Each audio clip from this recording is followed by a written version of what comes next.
மாநகராட்சி வளர்ச்சியான மாநகராட்சியே இல்லை. இந்த மாநகராட்சியுடைய நிலைமை பேரூராட்சி லெவலே தான் இருக்குது. மாநகராட்சி அனௌன்ஸ் பண்ணி 3 வருஷம் ஆயிடுச்சு. 3 வருஷமா நம்ம கவுன்சிலர் இருக்கிறோம். கிட்டத்தட்ட ஒரே ஒரு சின்ன வேலை கூட இதுவரையும் நடக்கல. மேயர் எங்க வார்டில் ஆய்வு பண்ணாரு. ஆய்வு பண்ணி 8 மாசம் ஆகுது. பொதுமக்கள் தான் குறைய சொன்னாங்க. நான் சொல்லல, பொதுமக்கள் தான் அவரோட குறைய சொன்னாங்க. அது அவங்க கட்சி திமுகவுடைய பிரதிநிதி தான் குறைய சொன்னாங்க. இது அவங்க சொன்ன குறையே செய்யல. சின்ன சின்ன வேலையை கேட்கறோம், அதை கூட செய்ய மாட்டேங்கிறாரு. மாநகராட்சிக்கு உண்டான தகுதி இல்லாத ஒரு மாநகராட்சியா இருக்கு.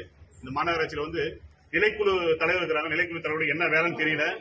அதே மாதிரி ஜோனல் சேர்மன் 4 பேர் இருக்கிறாங்க. ஜோனல் சேர்மனுடைய வேலை என்னன்னு இதுவரையும் தெரியல. ஜோனல் சேர்மனுக்கு இதுவரையும் ஆபீஸ் கொடுக்கல. எல்லா அதிகாரத்தையும் மேயரை அவர் வசமா வச்சுக்கிறார். அவருடைய அதிகாரத்தை எல்லாம் அவர் வசமா வச்சுக்கிட்டு எந்த வேலையும் செய்யாம ஒர்க்கை பிரிச்சு கொடுக்காம, அதாவது நிலைக்குழுக்கும் இந்த மண்டலத்துக்கும் ஒர்க்கை பிரிச்சு கொடுத்தா மண்டல சேர்மன் இருக்காருங்கிட்ட மண்டல சேர்மன் போய் அணுகி இவங்களுக்கு சின்ன சின்ன வேலையை செஞ்சுக்கலாம். ஒரு சின்ன வேலை செய்யணும் கூட மேயர்கிட்ட கேட்கணும்னு பாக்குறாரு. அதிகாரம் மேயர் வசம் இருக்குது. இந்த அதிகாரத்தை பிரிச்சு எல்லாருக்கும்